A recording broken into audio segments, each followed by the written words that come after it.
how's it going? It's me, Zoe Relic, and today we're gonna play the Lady's Choice. And we see our man Blake.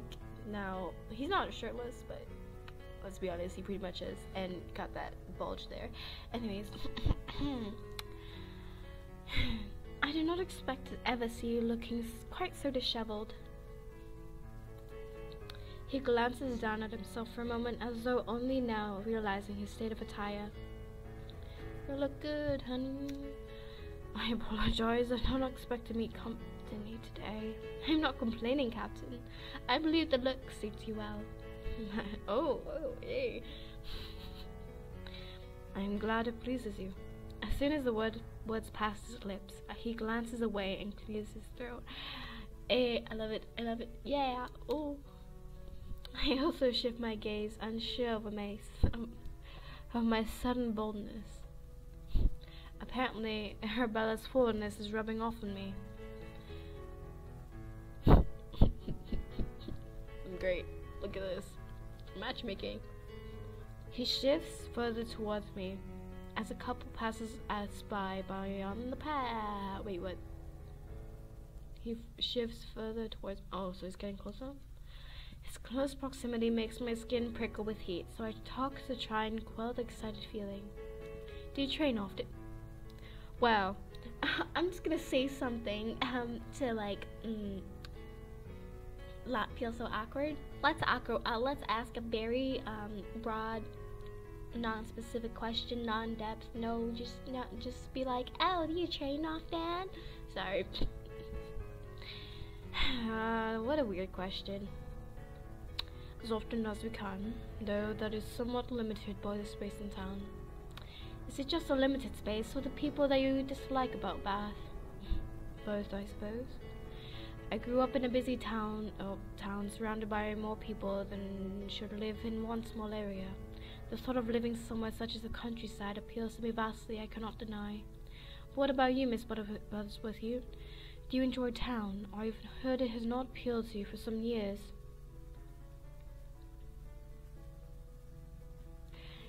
If I'm gonna be honest, even though I met him here, everyone in this town is so damn, except for Arabella. Arabella's my friend, and then so is Johnson, and then, but then there's like that old woman. She's so unnecessary. I don't even remember her name, and her son.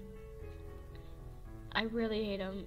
I don't enjoy being in this town. Like, can I just move to the country with you? I much prefer staying at the country estate. Because people are bitches. Okay. There are far too many egos to be contained in this town. I agree. Yeah, you know it. Though, I suppose not coming to a town at all would not have been allowed me to meet new people. Like, moi. His long smile becomes a little more meaningful, and can't help but smile back. A couple of the soldiers suddenly call out to Blake, making me jump. His focus quickly flicks towards the ground, though I notice a slight blush on his cheeks. Can I just kiss or something already? Cause this sexual tension is just making me a little bit uncomfortable. Just go for it.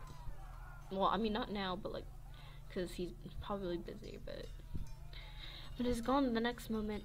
Please excuse me. Of course. I give a small curtsy as he bows his head before he jogs back towards the don't know how to say this word either. The of training soldiers. I say melee. Who knows? I don't. As he returns to the crowd, I watch as some of the men pull Blake into the ranks. They bow their heads in obvious whispers, and I tense when a couple of them gesture towards me before giving small chuckles. Hey, they're talking about me, moi, I'm beautiful, look at me, I'm great. Okay, sorry. Blake nudges them away, but throws a glance over his shoulder so full of intensity that I fear my knees may buckle. And that is why you simply must attend, Colonel. Arabella's voice draws me away from the captain's gaze, and I turn to find her in Foxley, heading back towards me. You have me utterly convinced. I shall be there. Beware. The assembly rooms, of course. It is tedious to attend every day, but it's worthwhile going to keep contact with all those in town this year. Then I shall be most delighted to see you there the day after next. He gives a stately bow. Wait, I don't even know what just happened. Good day, ladies. He too moves on off to join the rest of his regiment. I believe I could talk to that man every day for the rest of my life. Oh, that's so sweet. You should marry him instead of the other guy. You know, my voice is breaking with a crack, he asks. Though she said it with a light enough tone to be meant in jest, I can't help but feel there is truth in her statement. Aww. You once said something similar about Rupert. Why am I bringing up her dead husband? She's gonna be sad now. Oh. Is she? And for the most part, it was true. My late husband was not the ideal husband. That was by far the biggest understatement I had ever heard. But he certainly kept things lively. Okay, she's not mad or sad. She shifts around a little. He's not the same, though. I follow her eyeline to where she is once again staring at the colonel. I don't believe I have ever met a man such as him or ever shall. This time there is no jesting to her words at all. I smile at her, turning away for a moment to spot Blake through the crowd. I believe I'm beginning to know how you feel. Oh wait, that's me. I believe I'm beginning to know how you feel.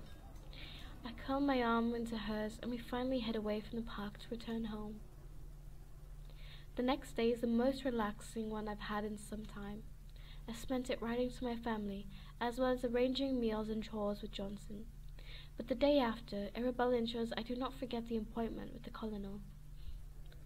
The assembly rooms are as busy as usual. I was not listening when they were talking about assembly rooms. I don't know if they explained what they were, but I'm very confused with what they are. Is this matching up thing? Is this like speed dating things? I don't know. Ooh. Groups linger at the edges, talking loudly about other people's personal lives. Others trapeze around the middle of the hall in a circle, gaining what little exercise they can, was chatting excitedly. When we arrived, we managed to meet Miss Witter, who invited herself to sit with us so she could avoid the company of her aunt. She is just so tedious. I think I remember her voice and I made her like that. Miss Witter has not held back in her descriptions of a chaperone. I'm sure she only has your best interests at heart. She continues to pout, sulking a little at the fact that she has not been allowed to stay the entire afternoon. This is me. Don't you agree, Arabella? Oh wait, that was me? That was me. I'm sure she only has your best interests at heart. Don't you agree, Arabella? Oh wait, isn't this where she invited the colonel to come? And she's probably looking for him. This girl is so love-struck. Heart, I don't even know what's the phrase. Arabella finally rejoins the conversation, having spent the last hour gazing through the crowds. Okay, is your company lacking for you? This is a little rude. Should pay attention to those presents. I'm sure you'll be here soon. Do not fret. I cannot possibly imagine what you can mean. I'm sure you can't. I lean forward to continue the conversation when I notice both women's faces drop in surprise. They are glancing behind me, so instinctively I turn. Oh, what is behind me? And quickly wish I hadn't. Sorry if you had to hear those noises, but saw his face and I just felt like that. Stood far closer than should be acceptable is Lord Huntington. Good day, Lord Huntington. He gives a slight bow of his head as the three of us give curtsies. Hey, this man, he needs to go away. Leave me alone. Okay. To you too, Miss Buttersworth here. Once again, he completely dismisses those with me, barely deigning them with a glance. I thought we would join the walkers. What, the water walkers? He offers one arm towards me, sweeping the other one out in a gesture towards the mass of people charging in a circle. Do I really want to? Yeah. Low key, go away. Low key, maybe high key. Oh, that's a lovely offer. But before I can think of an excuse, he takes my hand and wraps it around his arm. That's rude. Like, do I not have a say in anything? Hate your nasty face. Oh, you no rebuttals. Though he smiles, there's a tense tone into his voice that makes me shudder. Because he's the devil himself. I only manage a slight glance back at Arabella before he pulls me towards the walkers. The walkers just sounds like we're talking about The Walking Dead. This is really weird. I was not certain whether to attend today, but came in case of seeing you. I don't care. No. It must be the winds of fate that we have met. No. It was not with the winds of fate. It was the winds of you suck and your fart. What? Sorry, I just ate more chocolate. I wish they'd blow in somewhere else. Yep. Blow up your ass. Oh, what was that? Oh, nothing. A steady round of whispers begin to sound around us as we walk, gazes expecting the pair of us closely. I attempt to pull my arm free of Huntington's, only for his grip to tighten, seemingly without his notice. My mother has been quite impressed by you throughout the season so far. She spoke of your genial nature towards her. When I saw genial, I thought he said genitals, and I was just like, why is she talking about my genitals? Anyway, it is a nature most suited to a woman of your class, and will most certainly be agreeable for potential suitors. At this point, he leans even closer. Nope, I would push his face back down. Nope. Suitors of which, if I may be so bold, I assume there's only one in particular you have in mind. I think you better mean Blake. If you're thinking of yourself, you're wrong and dumb. He gives a pleased chuckle and pats my hand. At least he's not kissing it. Turning back to the rest of the room, my tension suddenly rises from discomfort to full panic as I realize what he's saying. I was not fool enough to think I had discouraged the man completely, but now it seems he's actually trained his complete attentions on me. How about you just go for Miss Witter, because I am not interested. I stutter a breath, though Lord Huntington barely notices, just continuing with his speech. Of course, any future wife of mine would have to learn of the importance of having a husband such as I. I hate you. I'm not gonna be your wife. I hope you die alone. That I would bestow my graces on such a woman which should be praised enough to have her understanding, though. Do you not agree? No, I don't agree. Screw you. His damn smile is creepy. Blake's is better. As he asks this, he draws to a stop and smiles down at me. My mind spins. Any reply could have given, stuck on the idea of what an awful future would be for anyone to be married to such a man. I know, right? Thank you, Blake. You saved me. Oh, shoot. Is everything alright? Is everything alright, Miss Buttersworth? You look a little unwell. Thank you, Blake. You saved my soul. It's about to be sucked open by the devil. I wheel around to come face to face with Captain Blake. How dare you interrupt?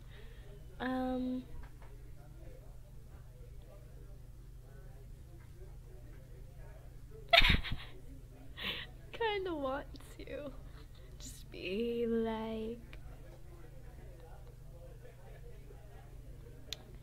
just go, just turn away and walk with you.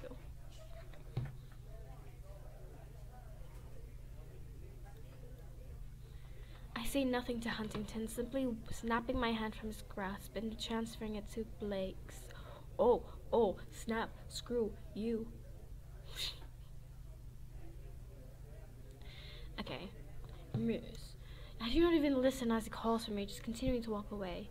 You cannot just simply walk away. Yes I can, that's what I'm doing. He tries to keep his angered words from being overheard, but it's impossible in a room that echoes so much. Still, we keep moving far away from him. Blake does not immediately lead me back to Arabella, who I cannot spot through the crowds anyway. Instead, he walks me slowly about the edge of the room, a silent tension about his person. It's a few moments before he speaks. I should not. Oh gosh. I should not have interfered. Excuse me? I should not have interfered with your conversation with Lord Huntington. I'm so glad you interfered, because this guy thought we were. He thought that we were. Sorry. When you don't have a brain, I guess. That's just what happens. He whispered to me. You appeared uncomfortable, but if you're truly seeking to make a match with such a man as he. Bro. Babe. If I was interested in the guy, I would not have walked away with you, so don't worry about it. His words trail, and I see a small frown crease his brow. Lord Huntington is obviously keen for your hand, and I do not consider that maybe the feeling would be mutual. You're funny. Yeah. No, I don't care about the freaking title and wealth. What about my heart? I would never marry him. Why would I? I would never marry a man such as him. Such a man would cage any woman unlucky enough to become his wife. The tension suddenly eases from the captain's face. I believe you may be right. His idea of marriage is far from what it should be. What do you believe it should be? A marriage should be freeing to both parties, not a prison for one. He suddenly clears his throat and speeds his steps. I believe Lady Ashbourne is just ahead. Jane! She rushes towards us when she spots us. Thanks heavens you managed to detach yourself from Lord Huntington. Her focus shifts to Blake, only now realizing my arm curled into his. What a delight to see you, Captain. The same to you, Miss Silverthorne. I realize it's not Miss, it's Lady now. The same to you, Lady Ashbourne. They exchange formalities before he takes a step away. No. And now you will return to your company. I shall return to mine. He bows sharply. Good day. What a confusing, serious type of man. Though I must say, all his brooding intensity seems to be aimed in your direction. I'm sure I don't know what you mean. And anyway, he's not so brooding or intense once you come to know him. And are you planning to know him better? I feel so bad for British people watching this. I don't reply, though can't help the smile widening on my lips. Coy does not suit you, Jane. Her light-toned face for a more serious one as she pulls me a little to the one side. And what of Lord Huntington? I hear talk that he was making some quite bold statements during your walk. The remembrance of it makes me shudder, and I swallow down my unease. I hope my leaving him in the middle of the room would be an obvious enough rebuttal to any advances he thought to show me. Yes, that was quite a bold statement you made yourself, so the her worries dissipate a little, and I'm happy to see her smile once again. Certainly, walking away with another man will have made it clear to him. It is good if that resolves it. I would not wish any person a future with him, not after what I have heard of how he deals with situations in his life. Come, let us enjoy the rest of the day. With an infectious brightness, she leads me to the table where tea and cakes have been set. I want cake, cake, cake, cake. What? Okay. The next week is a flurry of social engagements, most of them made by Arabella. Each day we pass by the park in case the soldiers are training. On those days she is quick to wander off with Foxley, leaving me and Blake to converse on our own. At first I was worried of the awkwardness of the situation, but after a couple of days it was though meeting together was the most natural thing in the world. It's so sweet. I love it. I love it. I love it. Yeah.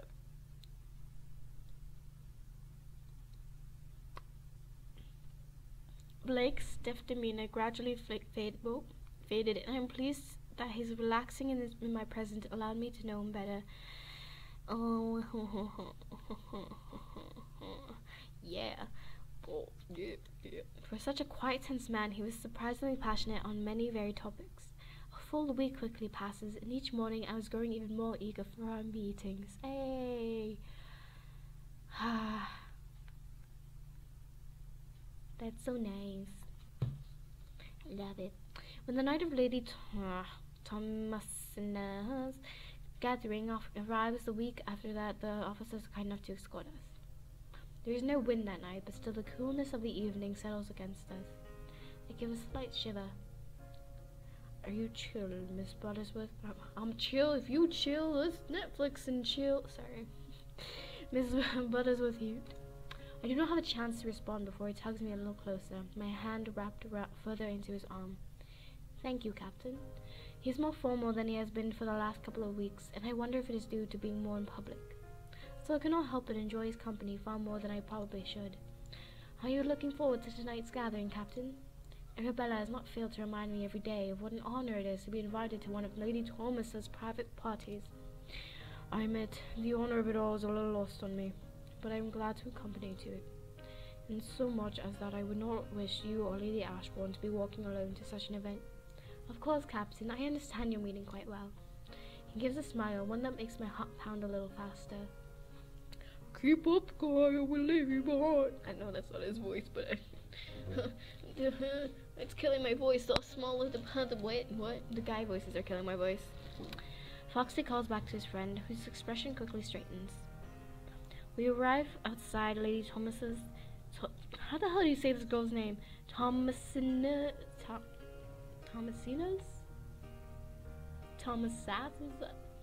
residence, a rather tall, imposing building situated on the crescent. I can't help but feel the shadowing presence of the house suits the occupants. By George, that's quite the house. Why did I give him a Texan accent? Oh my gosh. Indeed, the Hutchinsons are quite wealthy, and they are not ashamed to show as much. Maybe they should be a little less obvious. I feel a sudden tension grip the captain as we walk closer to the house. Wow, he really hates rich people. Inside, we are greeted by a selection of servants who scurry to take our coats and hats. I feel really awkward with all these. I don't like this society where, like, you're born in with title and you have to marry for title, and if you don't, you're a servant. Like, no. We are led into the drawing room. I'm so confused about the drawing room. I'm assuming it's the living room. And I said that with a British accent. Okay, where Lady Huntington and her son are standing to greet guests as they arrive. Lord Huntington doesn't bother to disguise her boredom until Blake and I reach them. Then his expression shifts quickly, his gaze darting to mine. This man cannot take a damn hint. Reminds me of some other guy who can't take a damn hint. Should I make, like, velociraptor noises? And then maybe he'll be discouraged. The sound of Lady Thomas's fan snapping shut is enough to distract him, though. Miss Buttersworth Hughes, Captain Blake.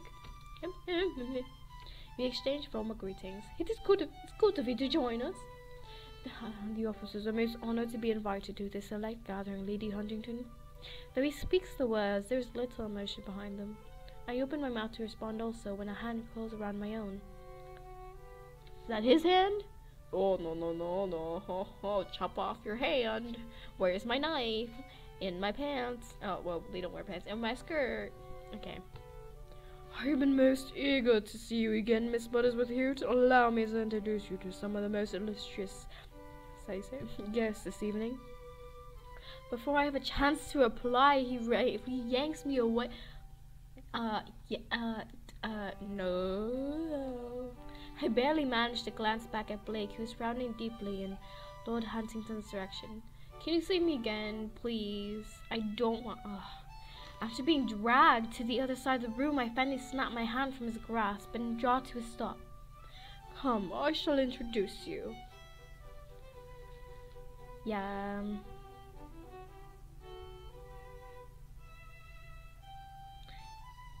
Aren't these all the same thing?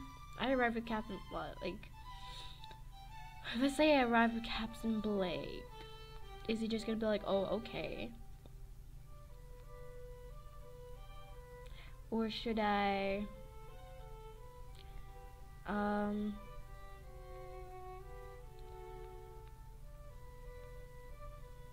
Yeah. Let me correct him. Though it was very rude. Okay. That was incredibly rude of you to dismiss Captain Blake. Yeah, you're like, it's not that he's bad looking or anything. Obviously, he's probably not. I don't know. These are just cartoon characters. But his damn personality is so ugly. Sorry. Who, I will have you note, I ride with this evening. He gives a oh gosh. He gives a barely audible sigh of dismissal. You have a good heart to show pity to the man, but a woman of your importance should not be concerned with the likes of him. Do you care only for titles, Lord Huntington? Of course not. There are considerations of wealth and lineage to also consider. I'm no fool in business. In what business would you be referred into exactly? Why, the most important business of all, Miss Buttersworth. Marriage. Yeah, marriage. The word from his lips seemed to echo about my mind, and I have to stop myself from swaying. For anyone to talk of what should be such a joyous thing in the lives of two people as little more than lifeless business arrangements? I frowned deeply, flicking my gaze up to meet Huntington's. You forget that a business arrangement must be agreed upon by both parties. So I'm afraid you will have to find someone new for your partnership. Before I lose my nerve completely, I spin on my heel and head back across the room. Why does he like me so much? It's probably just my looks, to be honest, and my wealth. Feeling a little more secure behind a small group of people, I managed to spy a familiar figure up ahead. One that also seems to be doing the best to hide behind the crowd. My man! Captain Blake, Miss Buttersworth. I moved towards him, thankful for his welcome company. I was unsure if I would see you again this evening. Lord Huntington seemed quite determined to have your full attention. Oh, do not remind me of that man. I simply hope my latest refusal is actually understood. You refused him? Well, he didn't actually ask for my hand, but the intent behind his words was most obvious. I just pray this time the meaning behind my own statement was obvious enough. His face lights into the brightest of smiles, one I am surprised to see so suddenly. Would you care to dance, Miss Buttersworth? Yet another surprise. But you were so hesitant to dance at the opening ball. Oh yeah, I remember I danced with him. I danced with everyone, to be honest. That was not because I did not want to dance, but because I assumed you would not want to dance with me. It was a most pleasant surprise when you accepted. I'm glad I did. It was one of the highlights of that ball. I would be delighted. He takes my hands lightly, the gentle touch enough to send a pleasant shiver coursing over my skin. In the middle of the room, a couple of seats have been pushed to the sides to make a space for dancing. Dancing. We line up next to Foxley and Arabella. The couple are smiling at each other every chance they get. Oh, I'm gonna be so sad when they actually have to go. When the music starts, we step off into the dance. I just realized probably didn't hear that. The Blake's hand not moving from mine until the very last moment. If I may ask such a question, why did you refuse Lord Huntington's oh wait, it's me. That's not me, it's the guy. If I may ask such a question, why did you refuse Lord Huntington's advances?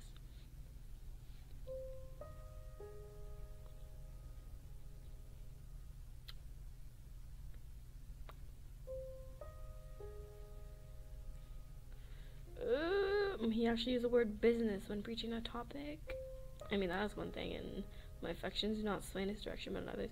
Yeah, let's go for it. Hey, let's go. And then, no, I just wanna. My affections do not sway in his direction. Oh, but they are beginning to find a path towards another. I smile at him carefully, ensuring he understands just who it is I'm referring to.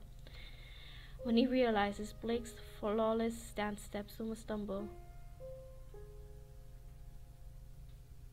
Hey, whoa, let's go.